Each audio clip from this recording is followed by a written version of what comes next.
जय श्री राम सभी दोस्तों का। आशा करता हूँ आप सभी लोग अच्छे होंगे, स्वस्थ होंगे और घर पर रह करके आप अपनी एग्जाम आरपीएफ कांस्टेबल भर्ती परीक्षा 2024 की मन लगा करके तैयारी कर रहे होंगे। पीवाई की प्रश्नों की सीरीज में आज का अपनी ये सेट नंबर 29 हो जाता है और आज का जो अपना पेपर है ये पेपर है 10 फरवरी 2019 की। ये द्वितीय पाली का ये पेपर होने वाला है। तो आज के इस पेपर को आपको शुरू से लेकर के एंड तक फुल वॉच करते रहना है।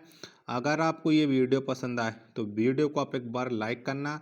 चैनल को अभी तक आप लोगों ने सब्सक्राइब नहीं कर रखा होगा तो चैनल को आप लोग जरूर सब्सक्राइब कर लेना और इस वीडियो को आप अपने सभी दोस्तों के पास ज़्यादा से ज़्यादा शेयर करना है जिससे वो भी लोग हमारे साथ जुड़ जाएं और उन्हें भी अपनी तैयारी का मौका मिल पाए। तो चलिएगा फिर शुरू करते हैं।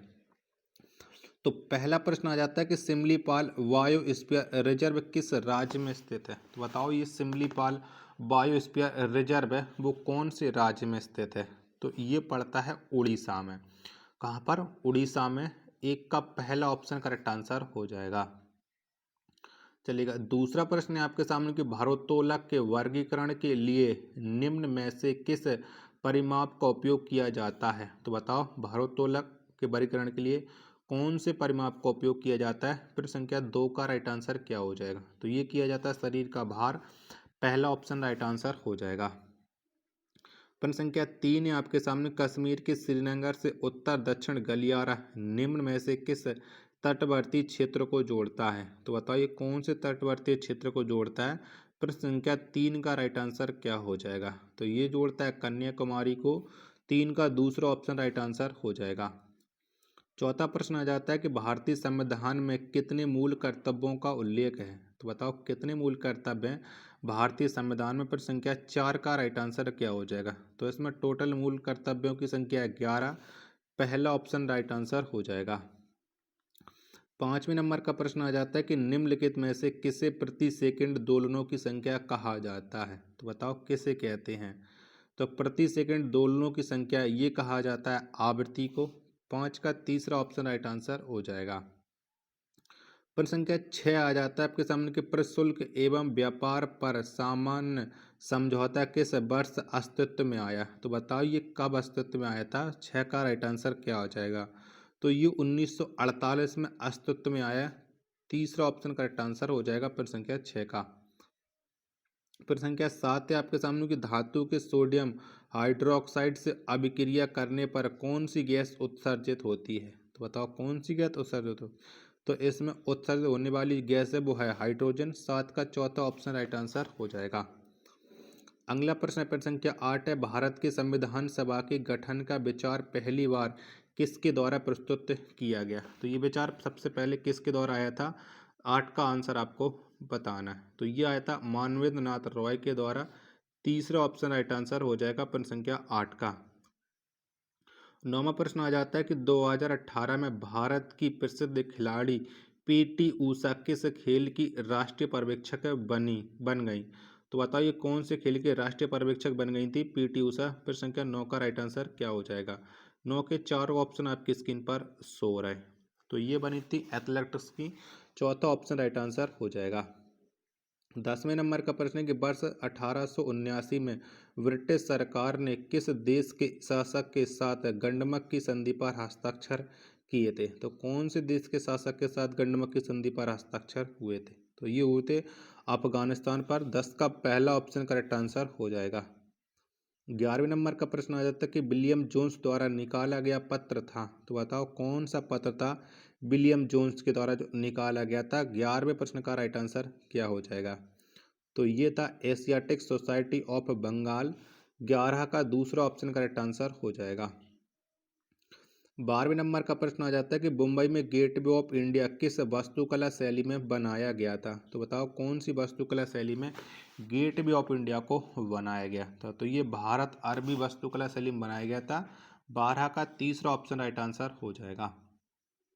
प्रश्न संख्या 13 आ जाता है आपके सामने कि बंगाल और पंजाब के विभाजन के लिए गठित परिसीमन आयोग का अध्यक्ष कौन था। तो बताओ इसका अध्यक्ष कौन था बंगाल और पंजाब के विभाजन के लिए जो परिसीमन आयोग का गठन हुआ था उसका अध्यक्ष। तो इसका अध्यक्ष था सीरियल रेडक्लिफ। यानी दूसरा ऑप्शन 13 का राइट आंसर हो जाएगा। प्रश्न संख्या 14 आपके सामने कि विशिष्ट तौर पर किसी निश्चित स्थान पर पाए जाने वाले पौधों और जंतुओं की प्रजाति क्या कहलाती हैं। तो बताओ ये प्रजाति क्या कहलाती हैं। चारों ऑप्शन आपकी स्क्रीन पर शो रहा है। तो ये कहलाती है स्थानिक प्रजाति। चौथा ऑप्शन राइट आंसर हो जाएगा प्रश्न संख्या 14 का। 15वें नंबर का प्रश्न है कमरे के तापमान पर निम्न में से कौन सी धातु तरल अवस्था में रहती है। तो कौन सी धातु रहती है। तो ये पारा रहती है। 15 का चौथा ऑप्शन राइट आंसर हो जाएगा। 16वें नंबर का प्रश्न है कि भारतीय संविधान के 11वें भाग में किसका वर्णन किया गया है। तो बताओ किसका वर्णन है भारतीय संविधान के 11वें भाग में। दो ऑप्शन ये रहे, बाकी के दो ऑप्शन आपकी स्क्रीन पर ये शो रहे हैं। तो 11वें भाग में केंद्र और राज्यों के बीच संबंध। 16 का चौथा ऑप्शन राइट आंसर हो जाएगा। 17वें नंबर का प्रश्न आ जाता है कि देवेंद्र झांझरिया ने रियो पैरालंपिक 2016 में निम्न में से किस खेल के लिए स्वर्ण पदक जीता था। तो बताओ देवेंद्र झांझरिया ने किसके लिए स्वर्ण पदक जीता था। तो इन्होंने जीता था भाला फेंक में। 17 का चौथा ऑप्शन करेक्ट आंसर हो जाएगा। और ये इन्होंने कब जीता, पैरा ओलंपिक 2016 में, आज के 8 साल पहले।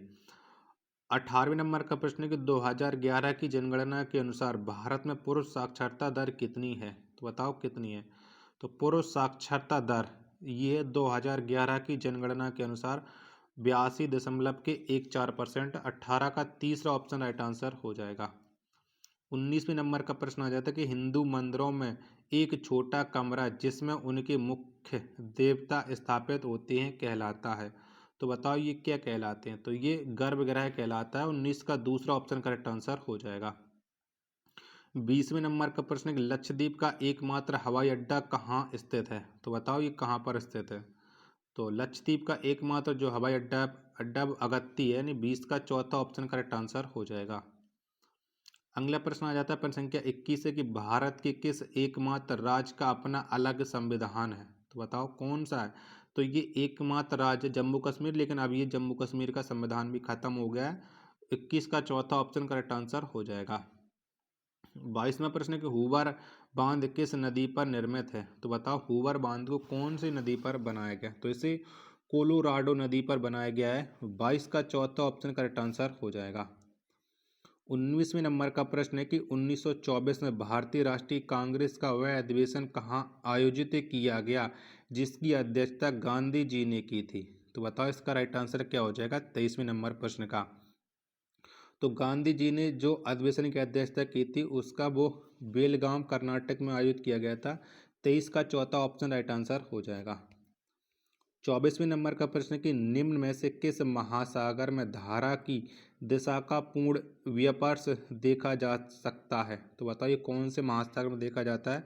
24 का राइट आंसर क्या हो जाएगा। तो ये इसका राइट आंसर हो जाएगा हिंद महासागर, तीसरा ऑप्शन चलेगा। अगला प्रश्न आ जाता है प्रश्न संख्या 25 है कि शहरी इलाकों में रहने वाले व्यक्ति के लिए आवश्यक न्यूनतम कैलोरी है। तो बताओ कितनी है। 25वें प्रश्न का राइट आंसर क्या हो जाएगा। तो ये है 2100 कैलोरी। 25 का चौथा ऑप्शन देने वालों का राइट आंसर हो जाएगा। 26वें नंबर का प्रश्न है कि बीमारियां फैलाने वाले सूक्ष्म जीव कहलाते हैं। तो बताओ ये क्या कहलाते हैं।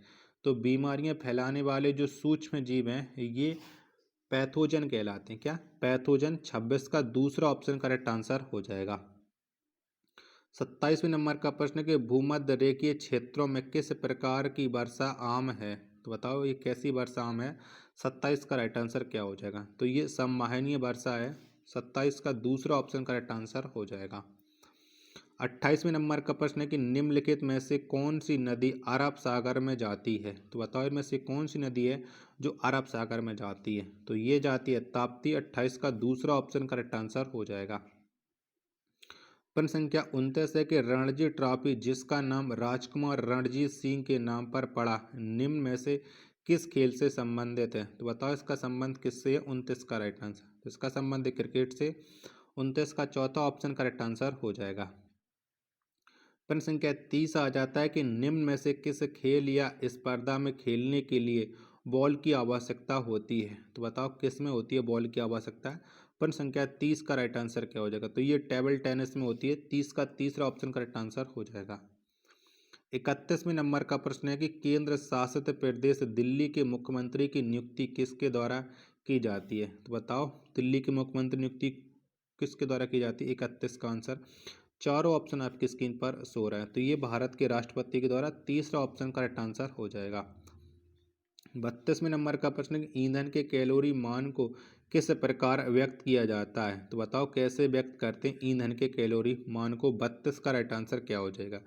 तो इसे किलो जूल प्रति किलोग्राम में करते हैं। 32 का पहला ऑप्शन करेक्ट आंसर हो जाएगा। 33वें नंबर का प्रश्न है कि भारतीय संविधान की 6ठी अनुसूची में निम्न में से किस राज्य के संबंध में प्रावधान नहीं है? तो बताओ कौन से राज्य के संबंध में प्रावधान नहीं है? 33 का राइट आंसर क्या हो जाएगा? तो 6ठी अनुसूची में सिक्किम के बारे में वर्णन नहीं है। 33 का तीसरा ऑप्शन करेक्ट आंसर हो जाएगा। आशा करता हूँ कि आपको ये वीडियो पसंद आ रही होगी, तो प्लीज़ वीडियो को लाइक और चैनल को सब्सक्राइब करना न भूलें। 34वें नंबर का प्रश्न है कि स्वर्ण जयंती ग्राम स्वरोजगार योजना का पुनर्गठन किस रूप में किया जाता है? तो बताओ इसका पुनर्गठन है वो कौन से रूप में करते हैं? 34 का राइट आंसर क्या हो जाएगा? तो ये करते हैं राष्ट्रीय ग्रामीण आजीविका मिशन के तहत। चौथा ऑप्शन करेक्ट आंसर हो जाएगा 34वें नंबर प्रश्न का। 35वें नंबर का प्रश्न है कि ग्राम एवं कुटीर उद्योग समिति को और किस नाम से जाना जाता है? तो इसका जो दूसरा नाम है वो है करवे समिति। क्या है? करवे समिति, यानी 35 का पहला ऑप्शन करेक्ट आंसर हो जाएगा। 36वां प्रश्न आ जाता है कि भारतीय संविधान का निम्न में से कौन सा अनुच्छेद उपाधियों के निलंबन से संबंधित है? तो बताओ इसका संबंध है कौन से अनुच्छेद से? उपाधियों के अंत से। तो इसका संबंध है अनुच्छेद 24 से। 36 का पहला ऑप्शन राइट आंसर हो जाएगा। नेक्स्ट प्रश्न है प्रश्न संख्या 37 आ जाता है कि भारत में द्वितीय पंचवर्षीय योजना की अवधि थी, यानी द्वितीय पंचवर्षीय योजना का कार्यकाल क्या था? 37वें प्रश्न का आंसर आपको देना है। तो इसका कार्यकाल था 1956 से 1961। 37 का तीसरा ऑप्शन राइट आंसर हो जाएगा। 38वें नंबर का प्रश्न आ जाता है कि बहुकोषीय अलैंगिक प्रजनन वाले खंडित जीवों का समूह क्या कहलाता है? तो बताओ ये क्या कहलाता है? 38 का राइट आंसर क्या हो जाएगा? तो ये आर्थ्रोपोडा कहलाता है। 38 का तीसरा ऑप्शन करेक्ट आंसर हो जाएगा। 39वें नंबर का प्रश्न कि प्लासी का युद्ध कब हुआ? तो बताओ कब लड़ा गया था प्लासी का युद्ध? तो ये 1757 में लड़ा गया, यानी 39 का पहला ऑप्शन राइट आंसर हो जाएगा। प्रश्न संख्या 40 आ जाता है कि भारतीय संविधान में राज्य के नीति निर्देशक सिद्धांतों की प्रवृत्ति है। तो बताओ कैसी है? तो जो नीति निर्देशक सिद्धांतों की प्रवृत्ति है यह है ज्ञान न्यायिक, यानी 40 का चौथा ऑप्शन करेक्ट आंसर हो जाएगा।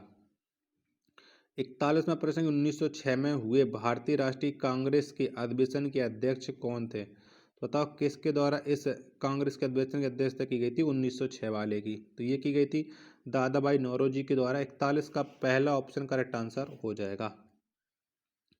42वां प्रश्न आ जाता है कि निम्न में से किसका संबंध गोल क्रांति से संबंधित है? तो बताओ गोल क्रांति से संबंध है वो किसका है? 42वें प्रश्न का आंसर आपको देना है।